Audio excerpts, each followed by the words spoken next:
ગુજરાતભરમાં 18 અને 19 માર્ચના રોજ ભારે પવન ફૂંકાયો અને કમોસમી વરસાદ થવા પામ્યો હતો। ભારે પવન અને કમોસમી વરસાદને કારણે ખેડૂતોના ખેતી પાકને વ્યાપક નુકસાન થયું હતું। ત્યારે ખેડૂતોની બહારે રાજુભાઈ કરપડા આવ્યા છે અને રાજુભાઈ કરપડાએ ખેડૂતોને સાથે રાખી અમરેલી કલેક્ટરને એક આવેદનપત્ર આપ્યું હતું। આ આવેદનપત્રમાં એવી માંગ કરવામાં આવી હતી કે ખેડૂતોનો ખેતી પાકને જે નુકસાન થયું છે તેનો સર્વે થાય અને યોગ્ય વળતર પણ મળે। ગુજરાતમાં 18 અને 19 માર્ચ 2026ના રોજ પડેલા કમોસમી વરસાદ અને ભારે પવનને કારણે રાજ્યના અનેકો જિલ્લામાં ખેતીવાડીને વ્યાપક નુકસાન થયું છે। અમરેલી, સુરત, ગીર સોમનાથ, બોટાદ, સુરેન્દ્રનગર, જામનગર સહિતના વિસ્તારોમાં શિયાળુ અને બગાયતી પાકોને મોટો ફટકો પડ્યો છે। આ પરિસ્થિતિને ધ્યાનમાં રાખીને ખેડૂત નેતા રાજુ કરપડા અને અન્ય ખેડૂત આગેવાનોએ અમરેલી કલેક્ટર મારફતે રાજ્યના મુખ્યમંત્રીને આવેદનપત્ર પાઠવ્યું છે। તેમણે તાત્કાલિક અસરથી નુકસાનગ્રસ્ત વિસ્તારોમાં સર્વે કામગીરી હાથ ધરવામાં આવે અને ખેડૂતોને વહેલી તકે યોગ્ય વળતર ચૂકવવાની માંગ કરી છે। રાજુ કરપડાએ અમરેલી કલેક્ટર કચેરી ખાતે ખેડૂતોના પ્રશ્નો રજૂ કર્યા હતા।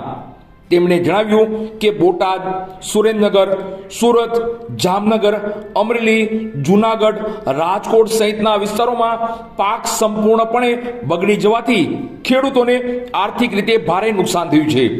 તેથી સરકારે તાત્કાલિક પગલાં ભરી ખેડૂતોને રાહત આપવી અત્યંત જરૂરી થઈ પડે છે। ખાસ કરીને ચાલુ વર્ષે ચોમાસુ સિઝનમાં પણ અનિયમિત વરસાદના કારણે ખેડૂતોને મોટા પ્રમાણમાં પાક નુકસાન થયેલું। ખેડૂતોને ચોમાસુ સિઝનમાં જે નુકસાન થયું છે એ ભરપાઈ કરવા માટે થઈ અને શિયાળુ પાકમાં તનતોડ મહેનત ખેડૂતોએ કરી। પુષ્કળ પ્રમાણમાં એટલે કે જે દર વર્ષે વાવેતર થતું એના કરતાં 1.5 ગણું વાવેતર આ વખતે ખેડૂતોએ કર્યું છે। તમામ પ્રકારના ખર્ચ અને મહેનત કરી અને ખેડૂતોએ શિયાળુ પાક તૈયાર કર્યો। ત્યારે તૈયાર પાક પર જે અત્યારે કમોસમી વરસાદ થયો છે જેના કારણે મોટા પ્રમાણમાં સૌરાષ્ટ્રના જિલ્લાઓમાં પાક નુકસાન થયું છે।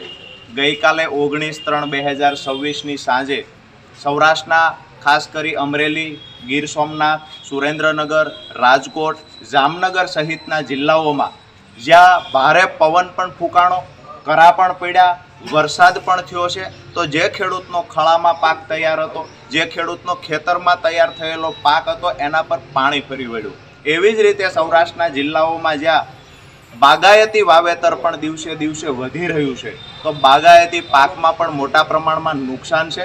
ત્યારે આજે અમે અમરેલી કલેક્ટર મારફતે મુખ્યમંત્રી અને કૃષિ મંત્રીને આવેદનપત્ર પાઠવ્યું છે કે તાત્કાલિક અસરથી સર્વે કરવામાં આવે અને ખેડૂતોને જે પાક નુકસાન થયું છે એ પાક નુકસાનનું વળતર તાત્કાલિક અસરથી ખેડૂતને ચૂકવવામાં આવે।